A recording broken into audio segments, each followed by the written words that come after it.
my God! All right, collectors of everything, experts of none, episode 20. We've made it. Good time to have a drink while we're introducing the... There's something wrong. There's another person here. Yeah, he's hijacked it. He's What's hijacked going it. on, man? I'm your replacement, Pete. We've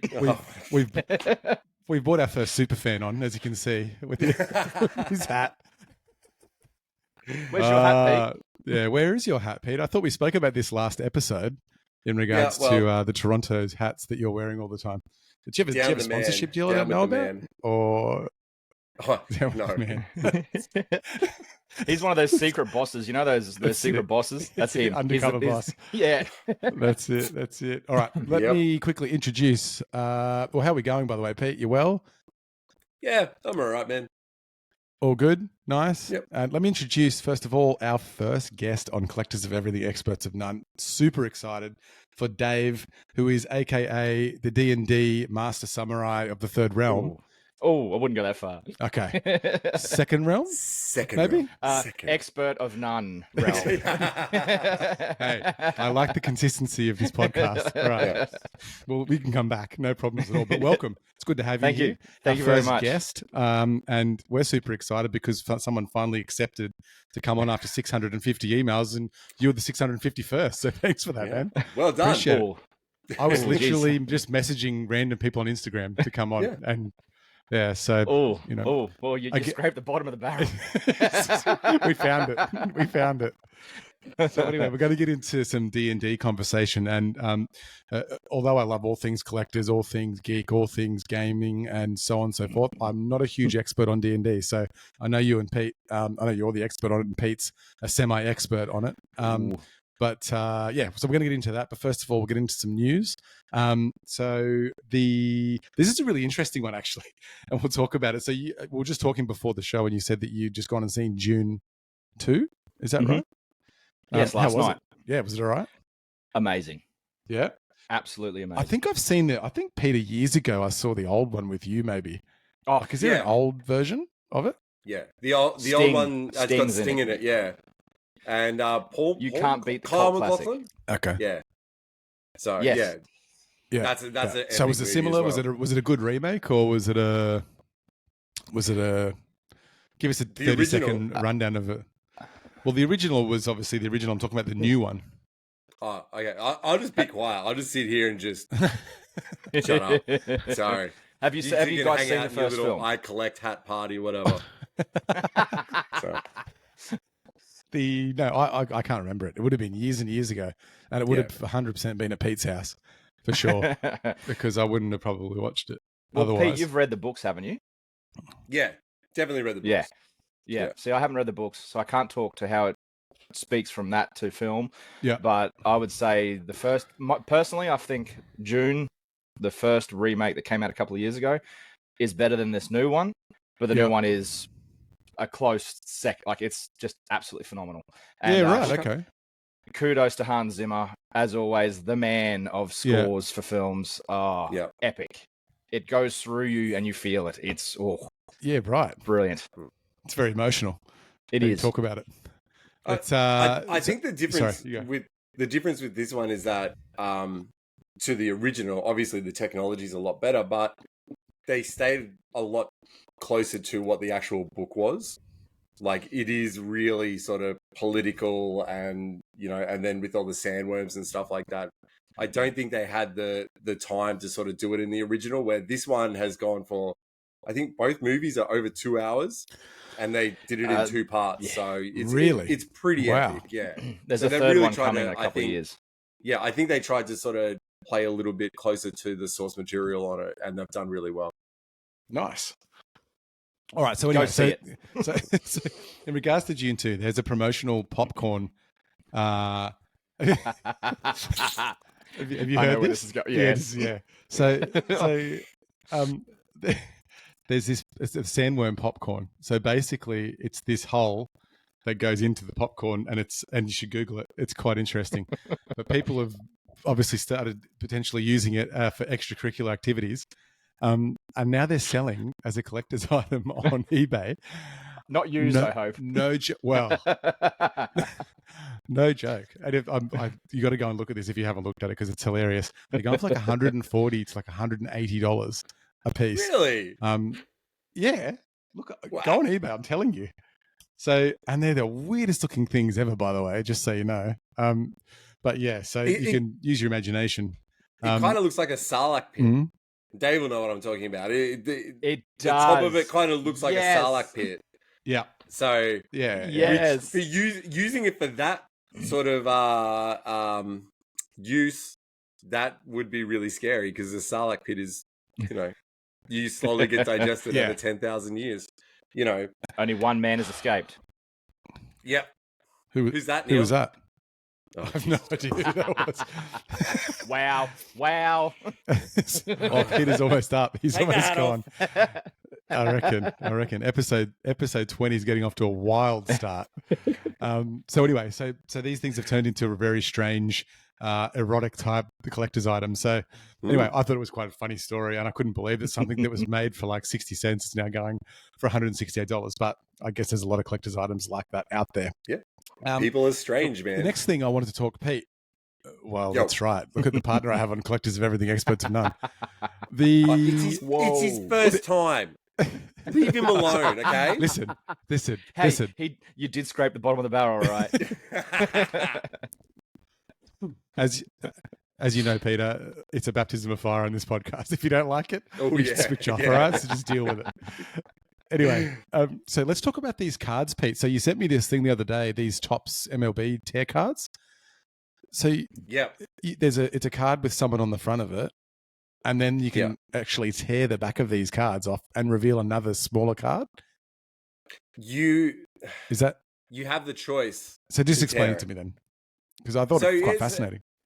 I don't know a lot about them, but whether they're inserts or not, but you get a card and it's a thicker stock.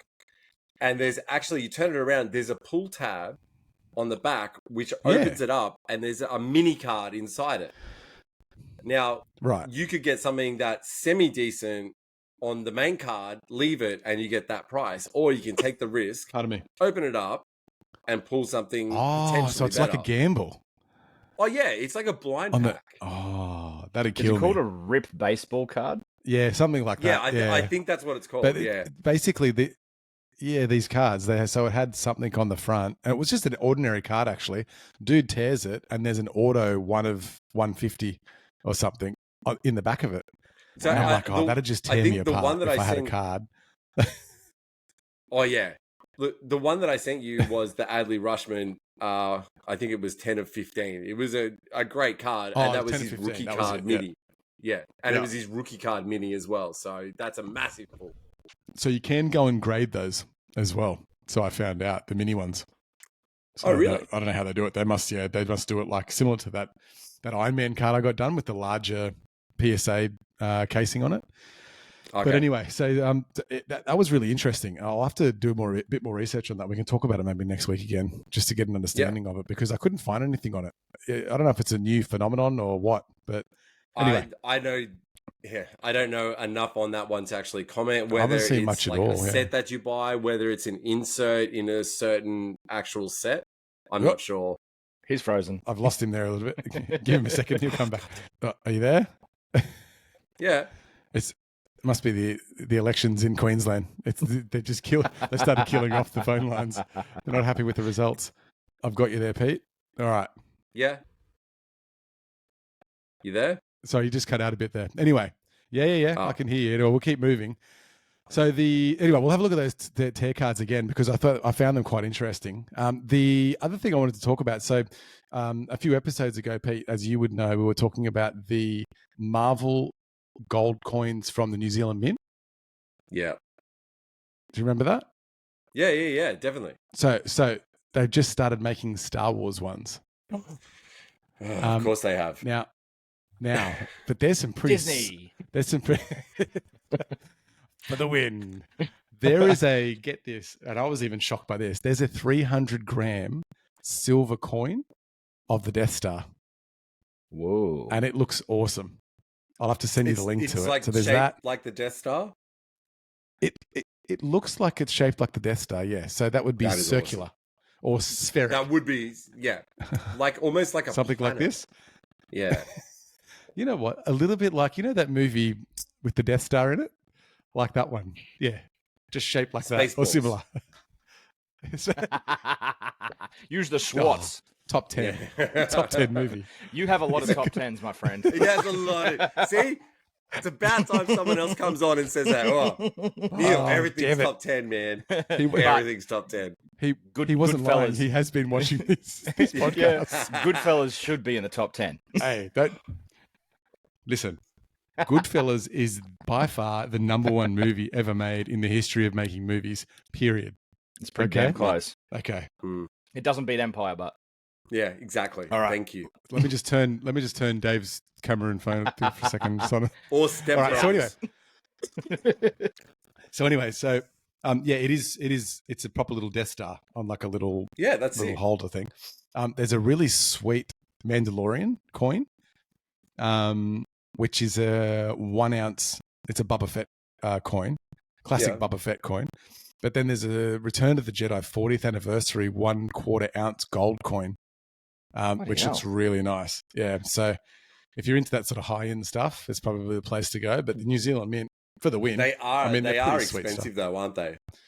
Yeah. Well, they're the price of gold, obviously. But they're actually limited. So there's only 250 of the 40th anniversary ones, the gold coin. So it's not like it's unlimited amounts.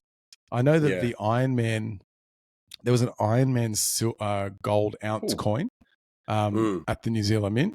And I think it was about 4,200 Aussie dollars, which is not too far off what an ounce, or it probably is what an ounce of gold is, with a little bit extra tacked on. But and there was only 100 of those, or 50 or something like that. So there's not unlimited amounts. But anyway, you should check them out. They're pretty sick. I'm looking at them right now. Oh, yeah? Yeah. Have you ever actually seen any come up on the secondary market, though? I don't know. I think this is a pretty limited market, to be honest. Yeah. I mean, it would seem like a very niche, like coin collectors, but I only collect Marvel coins. Yeah. I mean, you'd buy it if you're hardcore into that particular character, I would imagine. Exactly. Like the Iron Man one. So I'll tell you how many there were just quickly while we're here. The 300-gram Death Star silver coins, $1,500. It's cool. So this changes obviously rapidly. $1,500. Yeah, man. So the Iron Man 1 ounce coin, the Marvel Iron Man coin, there's only 250 of them. They have a face value of $250 New Zealand on it. Okay. And it's a gold coin. And it looks sick. And it's $4,661. Oh, it's actually still for sale, is it? I guess if you get kidnapped, you can use that as collateral to try and get someone back. So that's, just saying. Maybe. Just saying. Would you really want to use it though? Get rid of it? That was the second best movie in the world, Casino reference, just so you know. Anyway, let's move on. Hey, just the last thing quickly, guys, is, and I thought I'd just throw this in.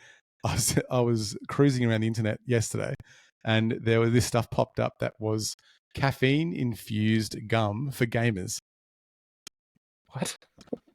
Right? Okay. Yeah. So basically, it's from a company called Cheat Code. Yeah. So, and it got me thinking, and I'm not a gamer, although I do game a little bit, but I not hardcore like some people. But can you not have a cup of coffee while you're gaming? Is it too intense that you can't put your hands up? Not when you're shooting people in COD, mate. Okay. So you've answered the question. There you go. So I found it quite funny that this is legit. There's a watermelon and lemon lime flavor, caffeine-infused gaming gum. There you go. Wow. And it is a whopping... If it works, I guess. Why don't you just like drink Red Bull and no-dose? I'm pretty sure that's what they do too. Yeah, like, It's got 100 milligrams. Very PC then. Yeah. It's got 100 milligrams of caffeine per piece. I don't know if that's a lot or not. 100 milligrams of caffeine. Well, I remember when we went to Bali last time. Yeah. As you do in Bali, you get a hangover. I went to the corner store and they had caffeine-infused Panadol. And I was like, what? Yep, I'm down for that. Sign me up. Yep. Okay, so typically in a 1 ounce espresso, there's 63 milligrams of caffeine. Wow. I guess the gum would be slow release, wouldn't it? For 100 milligrams, you'd think so. Yeah. He's sitting like this. Anyway, I just thought I'd mention that because it's hilarious. And shout out to all the gamers. So here we are, episode 20, the D&D Special with the Grandmaster Samurai of the Third Realm. Second. Second. Yes. So, Tales of Hits and Crits podcast, you're one of 4 members, is that right, of the podcast? That is correct. So, yes, I... Talk to me. Tell me a bit about the podcast. Okay. So, I am part of a podcast, a small, humble one called Tales of Hits and Crits. You can find us on Spotify, Apple Music, Google Music, anywhere you listen to your music. Shout out to Peps too. Yep. So we've got myself, Quentin, Matt, and Jordan, and yeah, we just get on there and run a D&D campaign. Just have some fun. Yeah.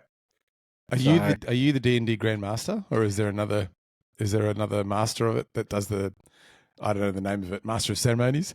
I think I would be really careful with throwing around the word Grandmaster, because I'm pretty sure that comes back to a couple of things in America that's not that good. Trademarked. We say Dungeon Master, Neil.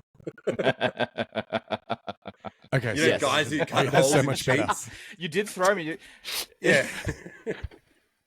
No, that's not great. Settle down. They run around like ghosts. I've just got Forrest Gump in my head now. Wow. What I love about this podcast, it just takes some amazing turns. By the way, shout out to Stan too. I forgot to mention him at the start of the episode. Stan, woo! So anyway, keep going. Yeah. So yes, D&D, talk to me. I am the current dungeon master of our podcast. Did you win that by chance? Was that a dice off, or was that? Funny enough, we didn't think of a dice off. No? Okay. We just all maybe next time. Maybe next time, I think so, yeah. To be honest, Pete was going to be the DM in the beginning, I believe. Yeah. And then this thing called I Collect stole him from us. Yeah, I know that. This guy here. But yeah, the promotion. I love it. But yeah, so we just all talked about it. Quentin is our editor, so he really is fantastic in doing that. Yeah. So he focuses on that. Matt started our socials, so he's run with all that. Geordie tries to make music for us. We're working on that at the moment. We're getting there. Cool. And what he has done so far has been pretty cool. He's made our intro and outro music. Nice. Yeah, really cool. And then, it just fell to me to take up the DM mantle. I didn't mind it. I don't mind. Yeah. I will, hand on heart, say I know I am not the greatest at it, but I get in there and give it a good shot, and so do the boys. Nice. Excellent. So give me a bit of a rundown. I know I've got some questions here that I want to ask, and Pete's got some questions he wants to ask. Just give me a very brief understanding from a basic idiotic level that I'm at in most things in life on what it is. So how does it work very, very briefly? So briefly, it's... Think of a more interactive board game. Like, it's not your standard Monopoly where, you throw dice, whatever. Yeah. But it's a book, it's paper, you create a character.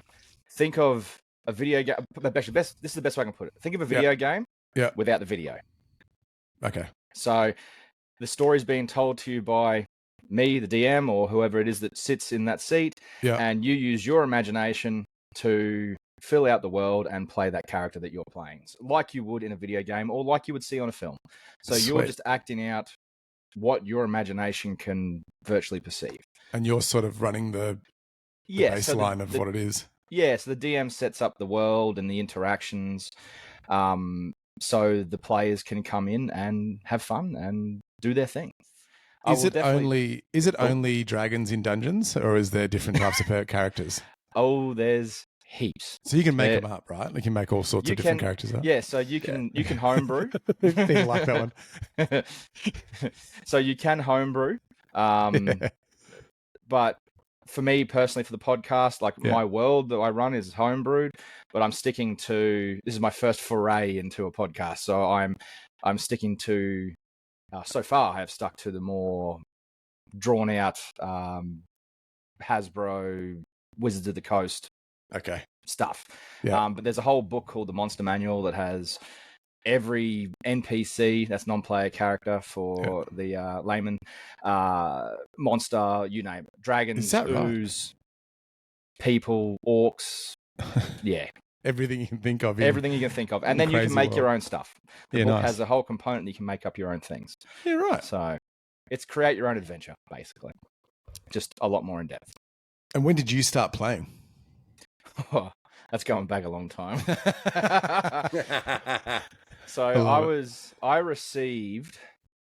I started playing in 2000. So we're going back 24 years now, and I'm 38. So yeah, I don't know. I can't even do my maths right now. That was a long time ago. I was given the basic rule set that was made around 1983 by a family friend that didn't want it anymore. Yeah. And my older cousin had played a lot of D&D when he was younger. He's 6 years older than me. So then I showed him that I had this, and he was like, right on, man, let's go. So we got a few friends together and played. Yeah, right. I played for about 5 or 6 years. Yeah. And then that group fell apart and disappeared, which is a unfortunate thing with D&D. Groups can disappear. Yeah.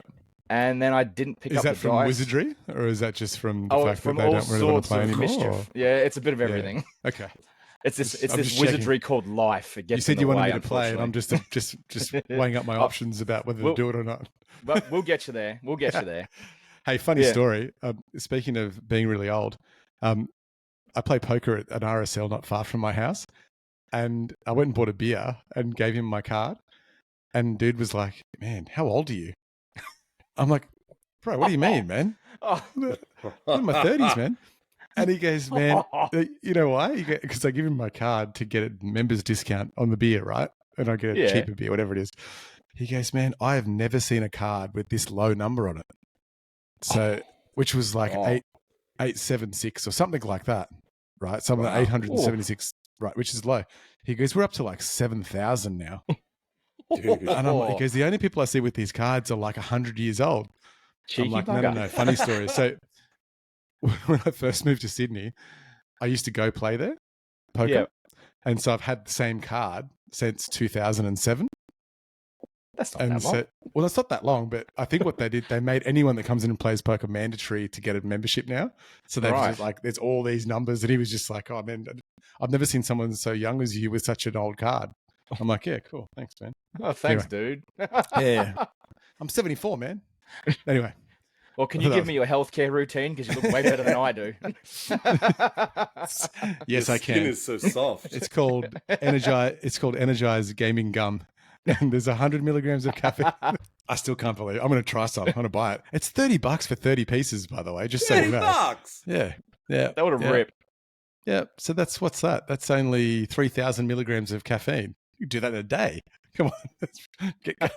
You'd be working pretty fast. Anyway, sorry. So you started playing. So Pete, when did you start playing D&D, or when did you get into it? 2019. Yeah. What he said. Yeah. Oh, okay. So sorry, Pete. I worked with Quinton, and we both got into listening to D&D podcasts, and we were "Yeah, we want to play D&D now." And then one of Quinton's mates was Jordan, who wanted to play as well, who is Dave's cousin. So it's all just in the family. We literally blind met one day. We just went, "Okay, we got to play D&D." We all met in Quinton's garage, and that was it. We kept playing. Yeah, it's been great. And the only reason that I don't play anymore is because, I do this other silly podcast. So yeah. Yeah. What a stupid decision that was. Yeah. No, stop. Actually, the boys we had a campaign called Black a big Cloaks resurgence, I guess, with the game that I wrote. And so, what do you contribute? Oh, yeah. Sorry, my internet is so bad tonight. We had a campaign called Black Cloaks that I wrote, right. And we kind of stopped just playing 1 week, and we've never gone back to it. And they keep harassing me to keep writing, and I'm sort of halfway through writing the next one, but it's only taken me about 2 years to do. So they're going to be It's been a super while. disappointed when we go back to it. They're going to be, dude, this sucks, man. Why do we think this was He's going to good?" kill us all. He's going to TPK Yeah. the whole party. You watch. Love it. So in regards to the new resurgence, what do you contribute to the success to? Is it older generations now have the time to get away from their kids to play D&D, or what is it? Well, okay. Don't For have starters, that. if you can find the older generation to show me how to find that time, I'm all ears. All right. That's fair. That's fair. No, I think honestly, that's a good question. There's a multitude of reasons. I think one, Hasbro bought the IP. They bought Wizards, and they're a massive company, so they've got a massive marketing branch, you know, so they can put out the word and all that sort of stuff. I think a big part of it is it's coming to like general people's viewing with Stranger Things. Like Stranger Things, that was massive. Popped it. That made it just poof. Like, did they make a movie? Have they made a movie? Yes, a movie came out last February. Yeah, was that good? The movie? That was brilliant. It was so good. Yeah, so good. Fingers crossed, they made enough money and they make a second film. It'd be absolutely amazing. Doesn't have to be the same characters, but just I should go and see it. Just do it. It's on Netflix? I think every streaming service. Yeah, now. I'm pretty sure it's on Netflix. I watched it on Netflix or maybe Amazon. It's certainly on Amazon. Yes, definitely on Amazon. Okay. But yeah, I would put it down to popular culture's definitely brought it back. Once the train ride, as you know, once something gets in the popular culture, that's it. It just bit like our podcast, really. Yeah, 100%. Yeah. Like Disney, it happens. Yeah, like Disney, they just grabbed a hold of it, and books and books and books and more content just came out. There's pop vinyls, there's collectibles, there's figurines, there's the movie. It's So has it been a good thing, do you think, that they've bought it and they're bringing out more stuff and doing everything, or have they just Disneyed it? I would. And they're gonna. I would say that depends who you talk to. Yeah, Peter. I don't think it's been Disneyed. It's just one of those things that I think there's probably. It's a new phrase, by the way, that I've made up. Being Disney. It hasn't been Disney. So, yeah, if you've overdone it, bro, you've Disneyed it. They haven't overdone it yet. Yeah. It's there's lots of stuff, but I mean, D&D is that type of thing that you don't need all the extra stuff. You literally need a piece of paper, your stat block sheet, and some dice. That's it. Yeah, exactly. So, interesting. So, yeah, right. You know, I would all. Oh, go on. Sorry. You go, Pete. I just got to say that I think a lot of it is, you know, guys like my age. And, you know, you're younger than I, Dave, but, you know, we grew up through the 80s where Dungeons and Dragons was so villainized that it was cool. Like, you weren't allowed to play Dungeons and Dragons because you could summon the devil. Yes. That's all I wanted to play was Dungeons and Dragons. And I think that as you got older, you kind of realized that it's literally just a role-playing game that you have to do a lot of math in. So... It was the satanic panic, man. They just 100%. If it was bad against the church or something like that, you know. I think Kiss the band had that problem from time to time as well. Yeah, I think so. I think a big thing now too is accessibility. Yeah. So like you can play it online, you can play it with a physical book, you can do a mixture. Also, like Pete definitely mentioned, it's become cool. Like a lot of things, as I've heard you guys speak in the podcast, things that we would have been vilified or, you know, called horrible names for or whatever back when you were younger, all of a sudden it's cool. Like you go to Comic-Con and you see a massive muscle-bound dude that you would never assume to wear cosplay or be buying a pop vinyl or sitting at a D&D table is sitting there. Yeah. So it's just, there's actually there's a one that I go to with the kids regularly called Collecticon in Sydney, which is in Campbelltown and Penrith, and I believe they're going to be in Newcastle this year as well. And they do a big D&D competition at the same time. That's cool. So it's only a one-day thing. Very raw sort of collector's event where it's just snap up tables and they buy and sell everything. Actually, there was one in Hurstville. I was speaking to Pete about some Star Wars stuff, because it came out of nowhere, these guys. But there is all these tables at the back. I don't know how many people were playing, but there was a fair few people there playing D&D. And they had like a full setup of the like a table coverings and everything. So there's obviously a bit of a following with those guys. I don't know if there's a club or what, but yeah. Most game shops have, like, not Zing or anything like that, but the people that work at Zing, I can guarantee you probably play, or some of them do anyway. But most small-time game shops run their own, like they run trading card events, they run D&D events. Just on Zing, by the way, huge. they should let the guys at Zing actually order the stuff in who are real collectors. Just that's all I'll say about Zing. Yeah, right. Because the stuff that I've seen in Zing is halfway between Harry Potter and Disneyfied. But the point is that you're also not selling to a hardcore market at Zing. You're selling to the softcore porn side of collecting. I don't care.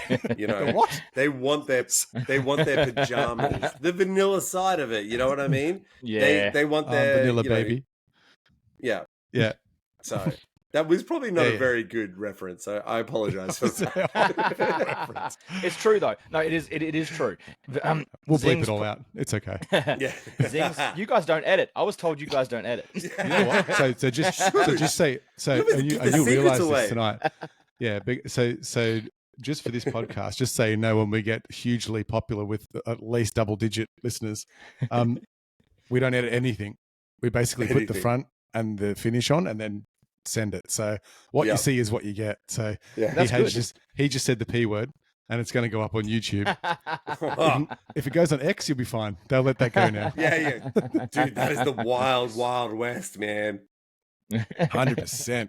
How good is it? It's good fun. Anything you can find on there is, I mean, it's ridiculous. Anyway, sorry, let's go back to what we're talking about. Zing, and then we were talking about... We've gone through a few things. Yeah, this is what we do here in this podcast. Yeah. Anyway, Zing, sort yourselves out, okay? Get some better collector items in there, and some better cards for that matter. Be like the gamesman. Ooh. Anyway, let's go back to D&D. So, how do you prepare? Talk to me. So you're the dungeon master. Yes. You will sit down and just run me through what you do, because I believe your job's actually a little bit more intense than everyone else's job. Would that be fair? Okay, wait, Neil. So with D&D, the dungeon master does so much work, and it's the player's job to stuff that completely.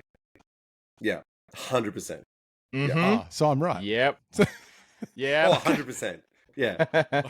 coming from two dungeon masters. All these guys, I just write a story, they come and ruin it. And I hate it. So Oh, go on, Pete. Go on. No. You go, Dave. You go. Well, I'll say one thing. When Pete was DMing for us in the Black Cloaks campaign he was talking about, I did everything in my power to upset him. That's what happens, I guess. So Dave played this character called Han, and he was a rogue. And I'd never played D&D before. First time I ever played it, I was a DM. So you learn as you go. And kind of the thing with D&D is that there is rules, but they're super loose. They're guidelines. Yeah, you don't have to do stuff. So I started, and I'm full by the board, 100% by the board. D&D has to be played properly. Peter. Sorry, keep going. Yeah, Dave took full advantage of it. Absolutely blew me out of the water. By the last time that we played, I would cheat to try and kill him. So, oh, good. Okay. But so it gets interesting. Yeah. Palmer's biting me in the ass now because the boys are doing that to me. Yeah, I love it. It definitely happens. For preparing, I prepared differently for the podcast as I would for a home game, because for the podcast, as you guys definitely know, we are constantly having to create good content, or what we believe is good. So we have marks and points that we always want to try and hit. So everyone. It's I'm quite. not sure. I'm not sure that's our top podcast. Wrong podcast, dude. Yeah, we had 16 things to talk about tonight, and we haven't talked about one of them. So, but no, I'm kidding. Sorry. Yeah, but we collab as best as we can. Obviously, I sit behind a screen, and I need to keep as much stuff shielded or as secretive as I can. So when it comes up for the guys, it's fun and it's whoa, that happened. But I don't tell them the answers in advance, obviously. But it's if we need to, we collab as best we can the whole time. So it's free flowing and it works. But for a home game, so I'll correct that. So for the podcast, I prep a lot. I it's my own world, so I've written as much background lore as I can. I do my best to understand what the players may do. Yeah.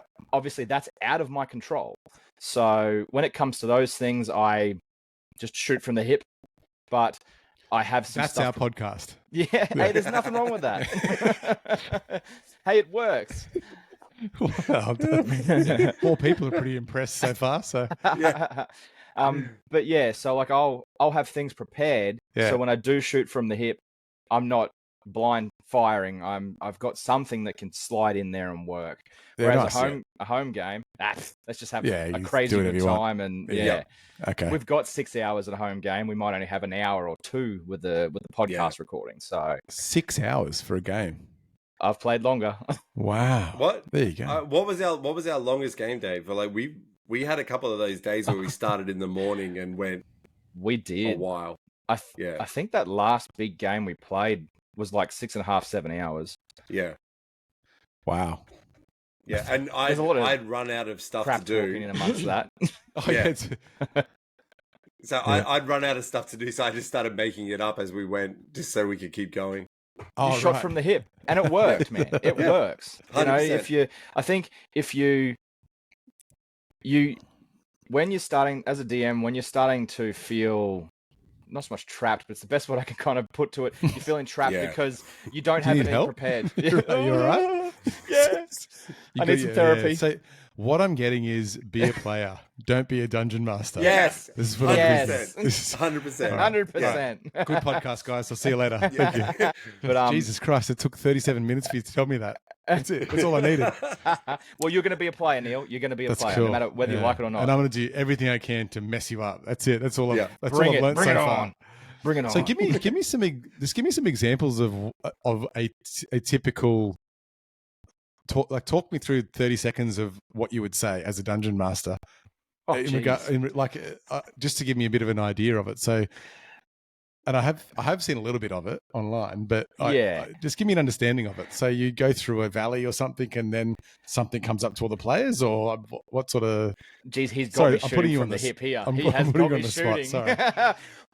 Wait, Neil, you were meant to stick to the questions. Yeah. Yeah. I'm a scripted DM, man. Come on. Yeah. Don't stop sweating, Dave. It's all right. It's okay. No pressure, man. This damn Queensland weather. Lucky you had the hat on. A good example would be something simple. Almost swore. Walking into a store, walking into a shop, and speaking to the shopkeeper. You know, you have to roll. For example, is You go. Sorry. You walk into the Elf Song Tavern. A lute beside the door is playing mysteriously by magical means. Across from you is a bar. Yeah. A orcish woman is serving drinks, gruffly throwing them around. Like it's that sort of wow. Yeah. What do you do? How do you interact? And that's when I'm start a bar fight. Yes, every time. See, you're a player already. You are. Yes. All right. I guess it comes down to as good as your imagination can be. If you can set, this actually sounds pretty funny. It is. It's like fun, man. Rules. I'll sit down. Can I please have a Rob Roy? And a Rob Roy for everybody. And she gets a glass and smashes it over your head. Yeah. We That's don't serve your kind. Yeah. We don't serve elves here. All right. So And you write all of this as the dungeon master. That seems insane. So, and this goes on for hours. It's not like a. So I wouldn't say I would write everything. What I do is I'll make bullet points. So let's just say I'll make a bullet point of they're in a town called Club, for instance. It's called Club, and there's a bar called The Rocks. Seems like there's lots of bars in Dungeons and Dragons. Oh, there's inns everywhere, man. Yeah. There's nothing more else exciting to do as we go. Yeah. Like I'll just make a dot point of Club and say bartender name, race, species. Yeah, careful. Blah, and then you have no idea, man. The players call you out on that stuff, I'm sure. Not my players, but some do. Yeah. And fair enough. Yeah. You make those dot points. So then if someone does say, hey, I want to go look at the tavern, then you go, oh, cool, I've got a tavern written down here. Oh, there's a place called The Rock over there. Then they walk in, instantly they're going to go, I want to have a drink. What's the barmaid's or barman's name? Yeah. Bam. You've got something prepared, and then you shoot from the hip. Right. And then you start making up with the players as you go. Yep. Yeah. Because you can't control what they do. They might start a bar fight. They may not. I think probably one of the big things is, Neil, that so what'll happen is you'll go, okay, I want to start a bar fight. And then so you'll roll You just cut dice. out a bit there. Am I back? Yep. Yeah, you're back. So Yeah, you'll roll dice. Everything is dictated by the dice in D&D. Okay. Explain the dice to me then, and just for your information, it does make sense. I did see a huge array of dice at Supernova the last time I was there. They had some beautiful dice there. And they look lovely, but they were a bit misshaped for my dice liking. So explain to me quickly on the dice. They're a bit weird shaped, and there's a whole bunch of them. So the rules or guidelines, as we stated, they're the mechanics to the game, obviously. Okay. So they make XYZ work. The dice are what the DM and the players roll to make everything run, make it work. I'm not good for words, I apologize. But basically, if I say to said player, they say to me, sorry, I want to go talk to the barman. And let's just say the barman's shady. I know that. They don't know that. They walk up, start talking to the barman. I might ask them, they might say to me, oh, what's this guy like? Does he seem odd or off? And then I'll say to them, okay, roll me insight check, which is a mechanic that insight check itself is to see people's demeanor, to see, are they shady? Are they telling the truth? Are they lying? Blah, blah, blah. Right. So then they'll roll what's called a D20. I've got one right here. Cool. They'll I came roll prepared from earlier. I came prepared. I like that. They'll roll, I'm getting to my camera, a 20-sided dice. It looks like that. A 20-sided dice. Jesus Christ. 20-sided dice. Variety. So they'll roll that, and then whatever... It does get better.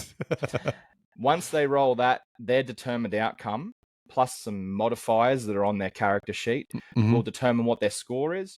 I will roll something, or I may not, in the background, and then whatever they've rolled will determine if their character can see that he's shady or is he telling the truth. So it's just a way to facilitate story. It's a way to facilitate actions, all sorts of things. Like you would press the X, circle, square, or triangle button, or if you're an Xbox person, A, X, B, and Y. You will press those on a video game, whereas we're not pressing buttons, we're rolling dice. Okay. Yeah, that makes absolute sense when you put it like that. Does. Yeah, no, it does. Yeah. Man, they're not liking you on the Gold Coast tonight. It is not. Welcome back. Maybe switch out, jump in on the other device, and keep rolling. Okay. I don't think I can switch you out solely. I don't know if I can do that. I'm here to take over. I think you just need to leave on your own accord, and we'll continue our conversation without you. Right. So anyway, but that's pretty cool. So how many dice are there in total? So there's that one dice, obviously, with So here is the standard array of dice. Yep. So we have up here a D20, a 20-sided dice. Yeah. We have a 6-sided dice, a 12-sided dice, a 10-sided dice. Yep. An 8-sided dice, and I had to look, and a 4-sided dice. Right. Now that's a killer to your feet. If you stand on that, you're stuffed. Yeah, okay, that's fair. It's like a little pyramid. That's how you really get back to your players, isn't it? Get back at them, throw it on the floor. Yeah. What's that one for? This is the 4. This is for damage. It's for mainly damage. Is the D4. Okay. It can be used for other things. It just depends. The DM can determine what they want to use. So yeah, most rolls are the D20. Yeah, that's pretty much the whole game's run with that. Okay. A D4, a D6, and the D12 are usually your normal 6-sided dice. Yeah. D12. So you choose. Is that based on the number of outcomes that you'll choose the different dice sides? Or no? So most things, like as I was saying, a D20 runs that. Mm-hmm. Damage. So if let's say you hit someone with a sword or a crossbow or something, that weapon will have a determined dice that runs its damage. So you don't choose that. Yeah. It'll say roll a D6. Okay. There's a thing called percentile dice, which are the 2 D10s. They look like these ones. Yeah. They get rolled together to give you a percentage. Right. And that will be used to roll on tables, to roll for, say, like an ailment. You open, I don't know, a chest, and the chest might have a trap on it. And if you roll, 1 to 20, 20 to 30, blah, blah, blah, blah, those different outcomes will give you a different outcome. Oh, right. Whether it's poison gas or something like that. And so those outcomes, have you predetermined as the dungeon master, or how does that I work? would on that regard, yes. Yeah. There are things called modules, which are already pre-written modules. So they're designed by Wizards of the Coast. That has everything that you need. Yeah, you can alter that as a DM. Yeah. But you could just pick up that book. It's a bit of a handbook type thing. It is. Yeah, it's an adventure. It's an adventure book. So you can pick up that book and everything's written down in that book for you. That'll be all those dice, what to do, where to go, who to talk to. Yeah. But that can be customized as you play. Yeah, right. There's a lot to it, honestly. There is. It sounds like it's pretty in-depth. Yeah. But it's one of those things that it looks big and scary, and it's you might go, oh, far out, I'm out of my depth here. Once you start, it's actually quite simple. And all it takes is someone that's willing to sit down with you, show you what to do. Yeah, well, that's why I'm asking, because it's interesting. Yeah. My 10-year-old daughter plays with us. Yeah, so right. We haven't played for a while. She's been bloody harassing me for a few months to get back into it. And again, time gets in the way. Time is the biggest killer of D&D. But anyone can play. Honestly, when I say anyone, I wouldn't suggest a 5-year-old plays, because it does get a bit mathematical and a bit in depth, but you can dumb it down if you wish. Yeah. But anyone from a decent age that can comprehend the rules and how to roll dice and how to play, all the way up to 100 years old, I reckon can play. Yeah, right. It's interesting. It's fantastic. It's absolutely fantastic. It's an escape. How many players can you have in total? You can have as many as you want. Okay. It just would get different. What's a logical number of people that you have? In my opinion, personally, I think a party of no more than 4 at most. So that's 4 players and 1 DM. Because once you start to get past that point, it gets bogged down. So if you go into, say, combat is slow because you're rolling all these dice. Whoa, he's back. He's back. Hopefully. He sounds better now. You're all good now. Okay. There's a bit of feedback there. Just turn whatever it is off there. Yeah. Your hat even looks more red. It's incredible. This is what happens when you didn't seem that old before on the other one. You'd seem a lot older. Maybe I shouldn't have got this back on. Them's fighting words. Yeah, there's nothing worse than coming back halfway through a conversation and realizing that this is probably going better than the last 19 episodes that we've done. No. There was the one episode when we did the what was the joke? I can't remember it now. Don't worry about it. I can't remember it now. There was a funny joke we did in episode 3 or 4, but I can't remember what it was now. Anyway, let's keep going with D&D. Thanks for interrupting a conversation, Peter. Just so you know, we're having an in-depth conversation about D&D, and then you gate crash. Thank you. Yeah. So, but anyway, at least we can hear you properly now. That's awesome. So, tell me, Dave, what do you look to inspire you as the Dungeon Master? What do you do? You're coming up to a big game on the podcast and you're rolling through it. You're eating bananas, getting motivated, having some gaming caffeine gum, and just really getting amongst your. I'm going to buy some of that for our next recording, and I'm going to tell you how it goes. I'll give it to all of the guys, and oh wow. Well, Dave, I was gonna say, give it to them, and don't tell them what it is. Don't tell them it's caffeine. Everyone's gonna be sitting there going, "Oh yeah, I'm pumped. I'm fired. I'm gonna give Pete some for the next episode of Collectors of Everything, Experts of None." I reckon you'll like that. Yeah, probably. We don't need that. We have enough beverages on this podcast to sink a battleship. We're fine. What was the question again? Sorry. You only get told once. If you don't know it, get off the podcast. I'm pretty sure it was, what do I use for inspiration? Yeah, what do you do for inspiration on the stories that you write for the podcast, or just D&D in general? I just in general, I draw on the entire sort of pop culture universe. Yeah. If I see something that I enjoy, it's like, ooh, that was really cool.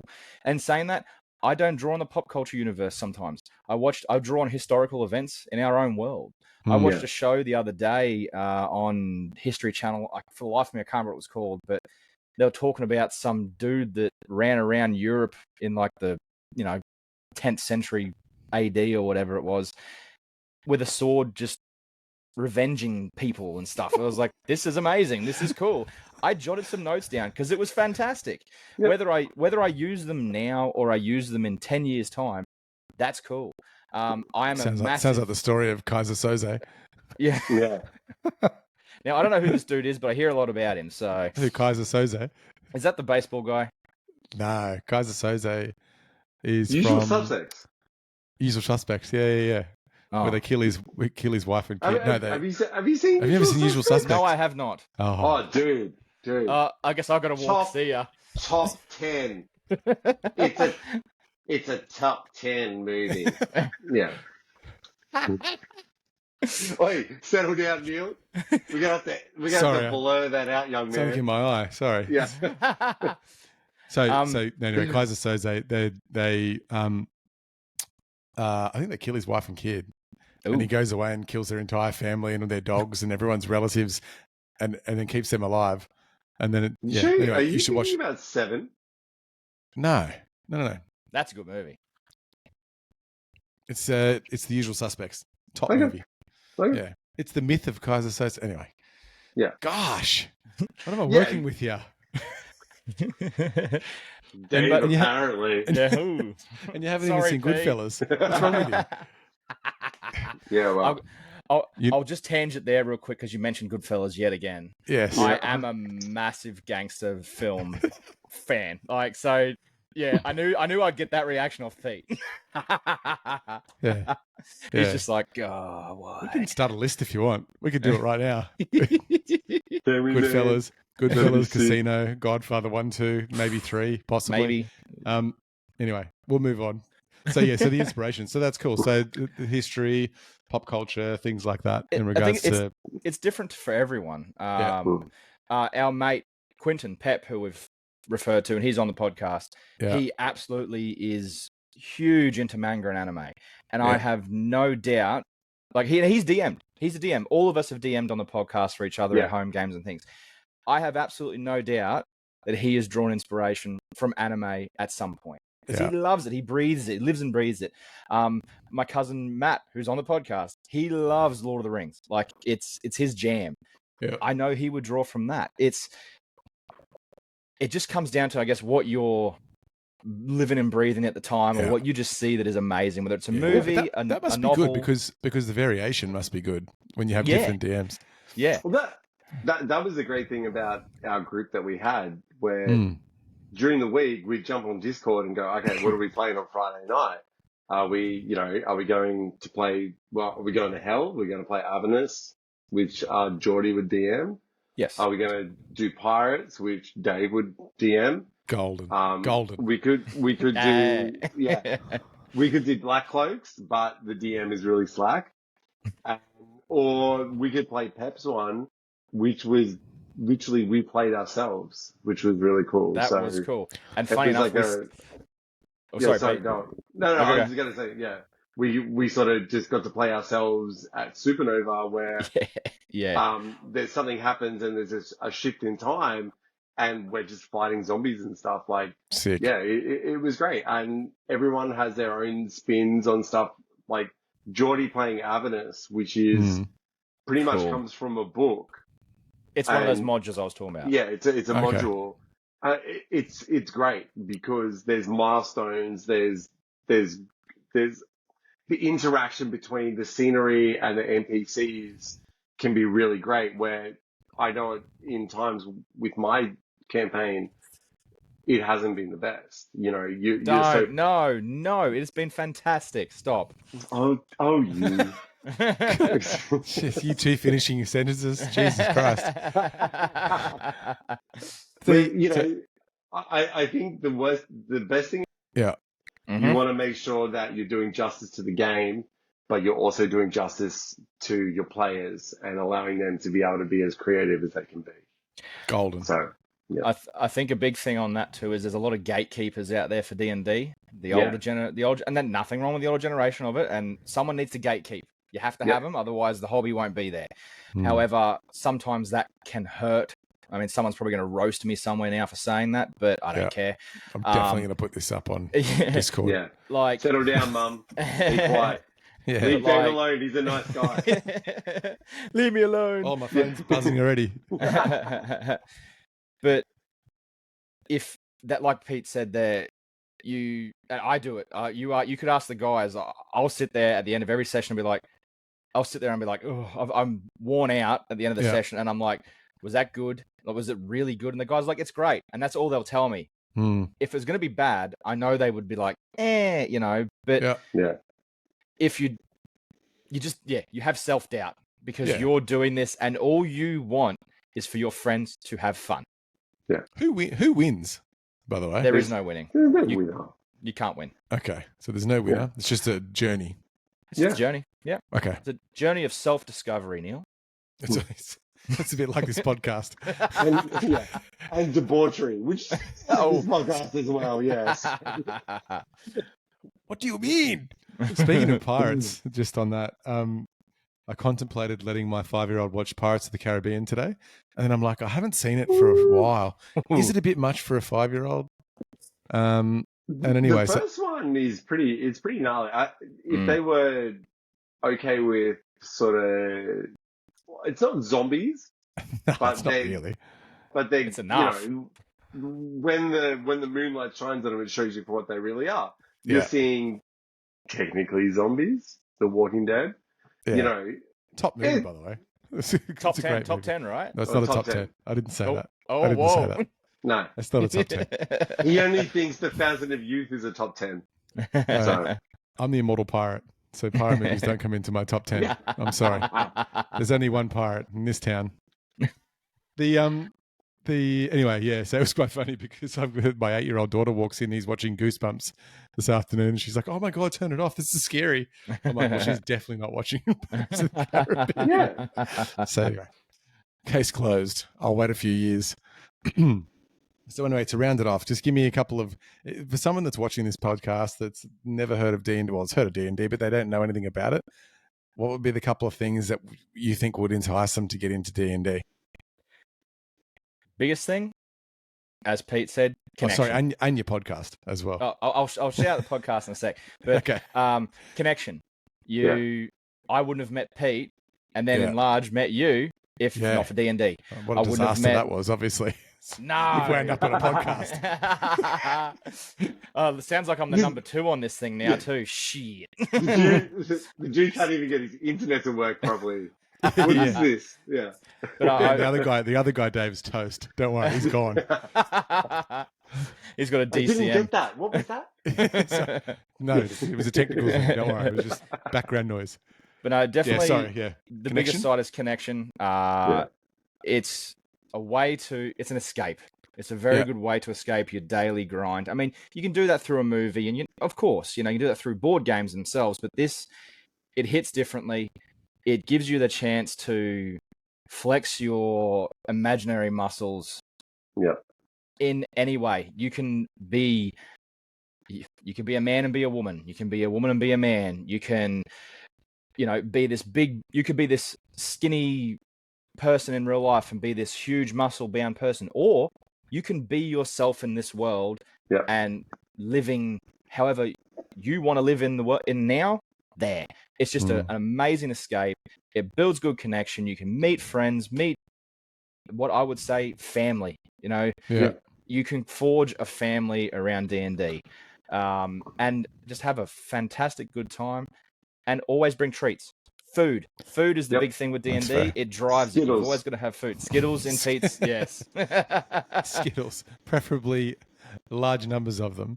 Oh, dude, we had plenty of Skittles. Don't you worry about that. Yeah. The Skittles were plentiful at the last D&D meet. Excellent. Oh, well, that's great. Look, I mean, it seems pretty interesting. And obviously, for someone like me who has never really gotten into it, obviously, Pete talks about it all the time.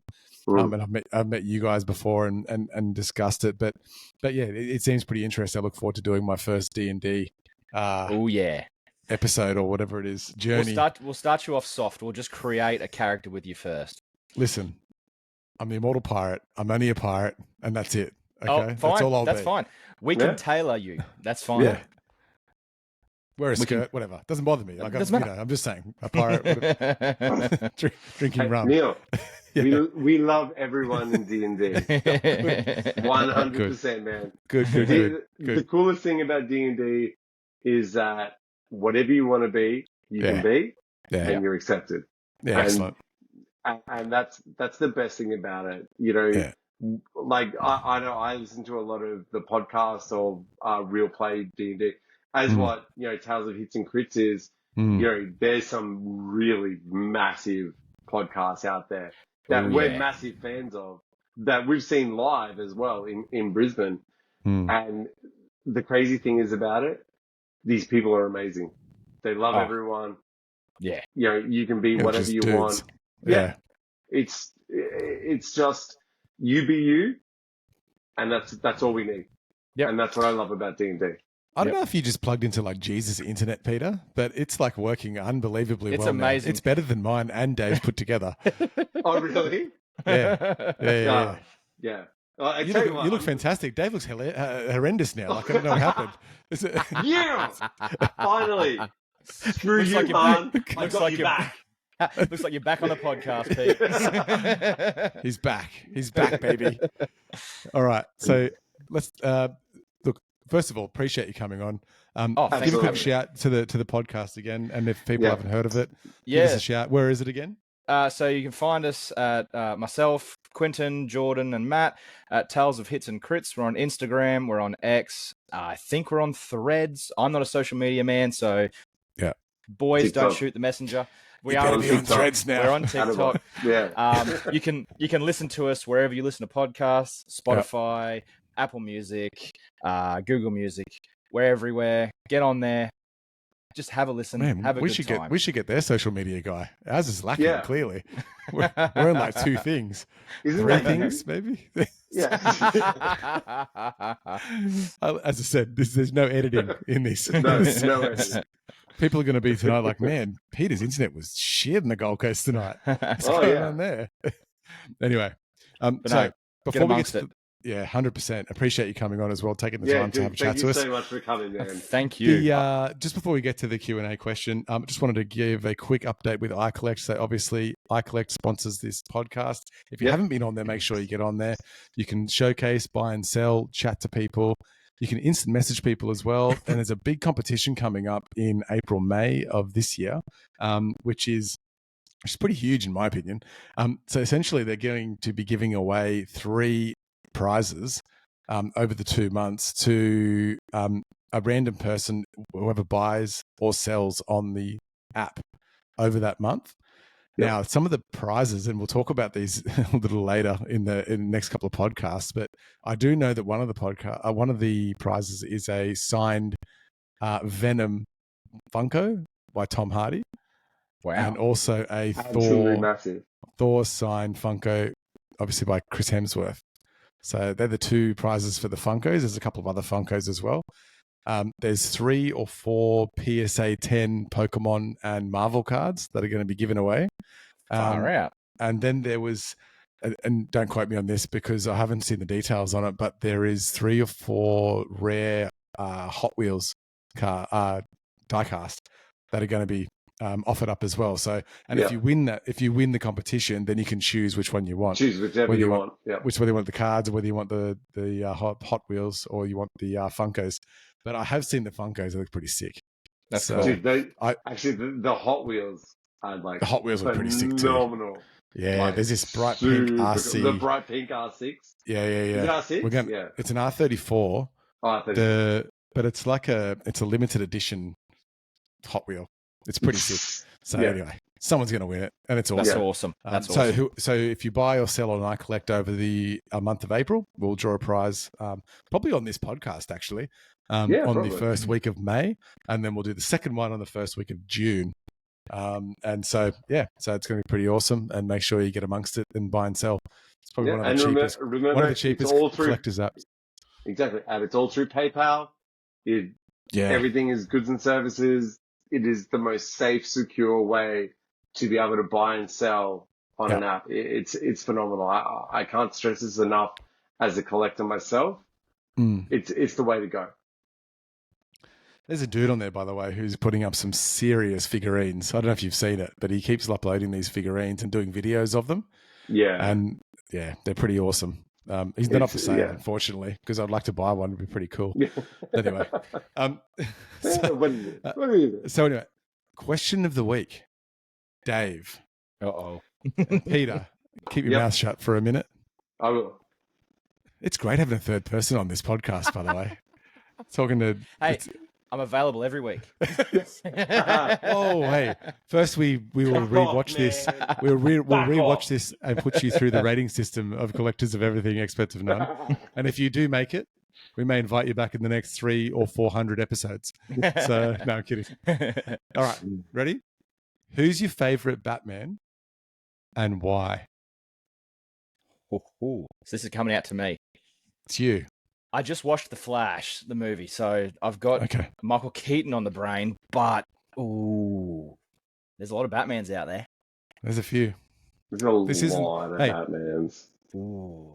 I would have to say... It's never meant to be easy asking questions on this podcast, my friend. My favorite Batman, this might be controversial, is Robert Pattinson's Batman from No Batman. Boy!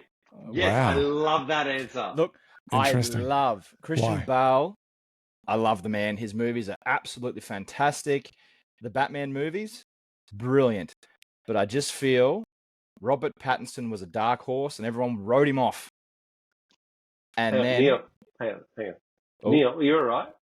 I see tears coming down. Robert Pattinson, baby. Looks like I'm not coming back. Hey, boys, both of you aren't coming back. You're done, man. No, everyone wrote him off as a dark horse, and everyone wrote him off, and he just came through as a dark horse, and he just 100%. He played that year. Is it year 2? I would say is year 2 Batman, not so much year 1. But it was fantastic. Yeah. I went into that movie thinking, because all I could get in my head was him in Twilight, glistening in the sunlight. And then I sat down and I was like... Cedric Diggory. Yeah, Cedric... Oh, don't. I've got to be quiet because my wife's a massive Harry Potter fan. She'll kill me if I bomb out Cedric Diggory. She'll come bursting through that door and kill me. Yeah. But yeah, hands down, amazing. Followed by then I would say Christian Bale. Okay. Peter. You were so close, Dave. This podcast just went downhill fast. Oh, what? Yeah. Wow. All right. Come on, Neil. Who's your favorite? No, you go first. I'd love to hear your opinion on this conundrum. I already said it before. Christian Bale. Michael Keaton. That's right. You have said that before. Yeah. But why? Michael Keaton's so good. He's Batman. He's iconic. Yeah. He is. His Batman cards are selling for super cheap still too, just so you know. Yeah. But I mean, that was the junk wax era. There was a lot of cards made through those late 80s, early 90s. I must admit, I see more Batman cards at shows than anything else. Maybe Pokemon cards. And the TMNT, the original movie one, TMNT, to them as well. Yeah. I just love when people buy it. It's a funny story. There's a guy who bought a. So I've got this set. Oh, actually, I haven't spoken about this before on the podcast. Are you going to go? Okay. Well, we've got this. It's a milestone episode. Yeah, it's 20. Number 20. Dave's here for some reason. You may or may not. Yeah. We sort of couldn't figure that out and just said, let's just do it and then we'll work that out afterwards. We'll just put a black square on your face if we're not really happy with it. I would. So I've recently had the opportunity to purchase a set of cards that are probably, from Marvel card terms, the holy grail of card sets, being the 1966 Marvel superheroes trading cards. If you don't know what they are, you should Google them and look them up. Essentially, they are the original rookie cards for Spider-Man, Thor, Iron Man, Hulk, and Daredevil. I think that's all of them. So there's 66 cards. Anyway, so they're relatively they're highly valuable once you get them graded. So they're all getting graded at the moment. We'll see how we go. Anyway, but there was this guy on YouTube. Speaking of the wax generation or the junk wax generation, even before that, they put gum in cards, and the rarest card that is in that pack is the last card, which is a Hulk card. And he pulled this whole. It was $800, and he cracked it out of a PSA casing, and then looked through it, and they're all general cards. And then he gets that really rare card, the Hulk, the last one, and it had gum on the back of it, and it was totally brown around the gum, and it just damaged the entire card. So anyway, that was a long story to be saying that. But anyway, my favorite Batman is 100% Christian Bale. The three movies were epic, simply because it articulated the articulation of the movies was incredible. How it went from one thing to another, particularly the last one, which went from him being Batman, having the struggles, going into Gotham getting taken over, and him going to Ra's al Ghul's prison or Bane's prison, and then coming back. And it was sort of three pieces of the movie. Yeah. And I thought that the how he went through doing that, it was sort of three stories in one, right? Because it was the police commissioner lying about Harvey Dent. So that was one sort of story. And then it was the Catwoman story. And then it was his story. And they all sort of congregated at the end. And that's why I thought it just finished perfectly. And I love his voice when he's Batman. Would you be happy if Christian Bale came back as Batman? No, I don't think so. I think it probably finished now. It's done. Is that the same? Is that the same as RDJ coming back as Iron Man? Because there's so much talk about that at the moment. So as well. Firstly, you're touching a very sensitive nerve there, Peter, by talking about RDJ and Iron Man.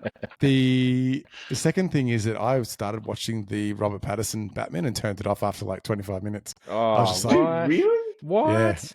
Yeah, I thought it was way too dark for its liking, and I was like, yeah.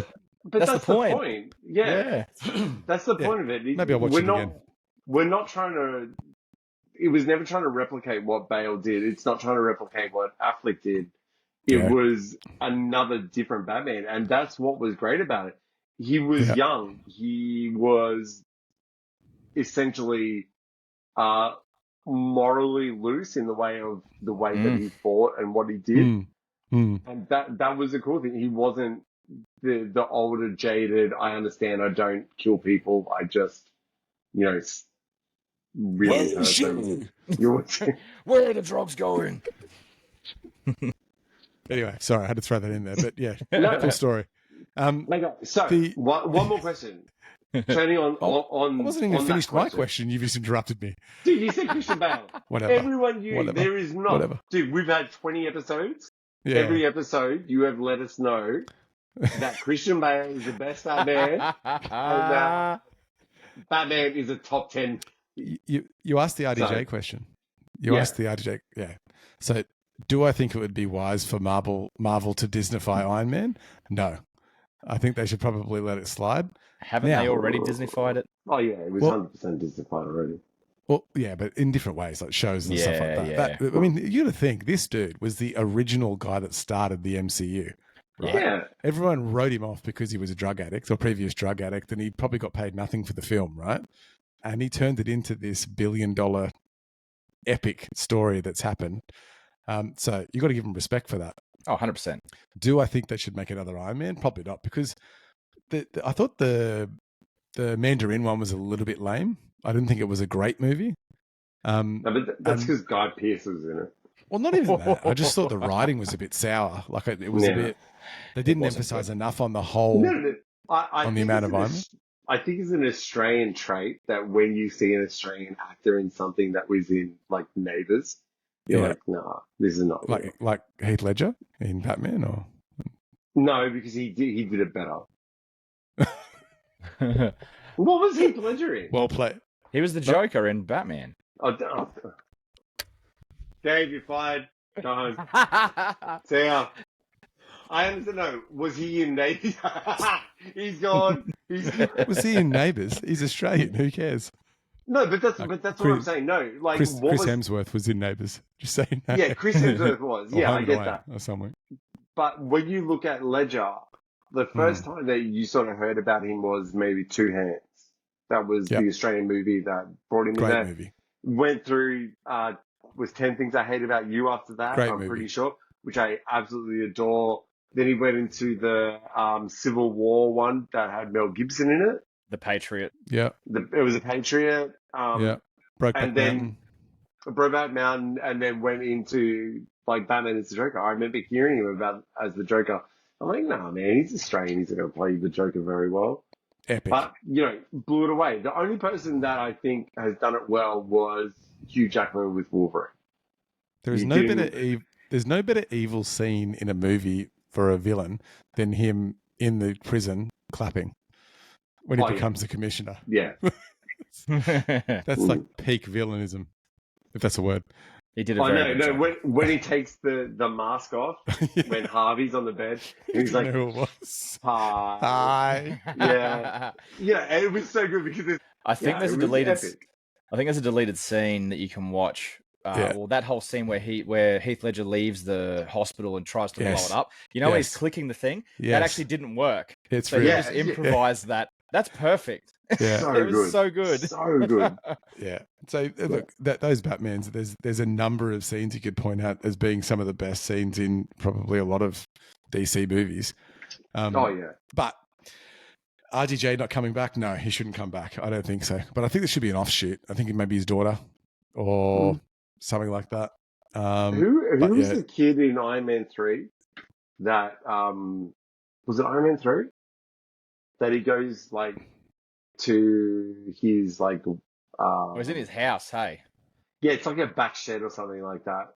But then at the end of Infinity Wars, when they actually have the funeral, he's there as well in a suit. I can't remember what his name is though. But he was the kid who was super like into like Iron Man and stuff. Not Spider-Man. No, just some random kid. Yeah. Okay. Oh, maybe that was the reason for that. Maybe that is what it could be. It's like that we have keep in mind, by the way, the third Batman finished with what's his name going down into the cave. So it did. Robin. What's his name? I forget his name now. Gordon Levitt. Joseph Gordon-Levitt. Yeah. He's also in 10 Things I Hate About You. And Further Off from the Sun. Yeah. That's right. Yeah. What was the question you were going to ask, Peter? We've run well over time here. We're having far too much fun, obviously. My bad. Okay. My question is, it's pretty much what the other question is, but who's your favorite animated Batman? I've got the perfect straight up answer. It's the animated series from the 90s. Yep.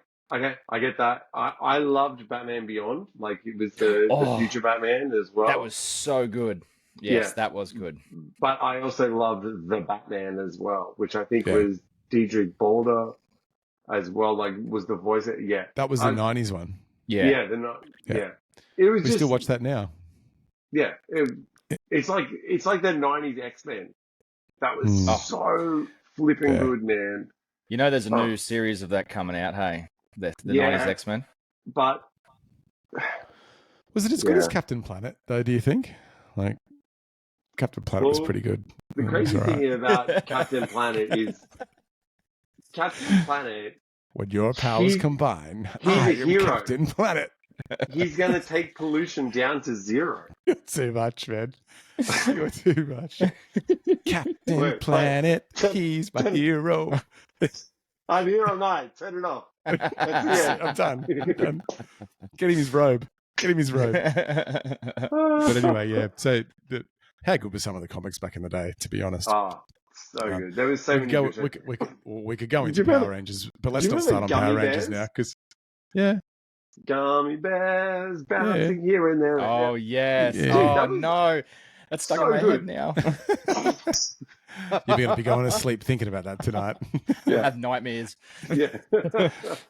Yeah, there was some great episodes of all different sorts of cartoons. But yeah, it was Power Rangers is probably one of the best shows on television at the time. I remember when it first came out. It was insane. I think I don't know if you'd get ridicule for this, but I'd have to say the 80s and 90s. Oh, yes, fine. Come at me, bro. But the 80s and 90s. Yeah. And the 80s, 90s, and early 2000s, in my opinion, were the best time for cartoons. Yeah. 100%. Ever. Yeah. And they're still playing them, right? They do. Yeah. My kids love Powerpuff Girls. Now, that was amazing back then. Yeah. Now, what we talked about this like last year is that Nike brought out a series of shoes based on a Powerpuff Girls. Last year. It's huge. Yeah. It's crazy. Yeah. I mean, there's some good cartoons now. Don't get me wrong, like Adventure Time is what they're sick cartoons. Adventure Time is you can't go good, wrong man. with that and regular show, but they're far and few between. Whereas everything that came out in the 80s and 90s was just a banger, and it was perfect. And Pokemon's pretty good. Still these days. Pokemon still is good. Yeah. Did you like Steven Universe?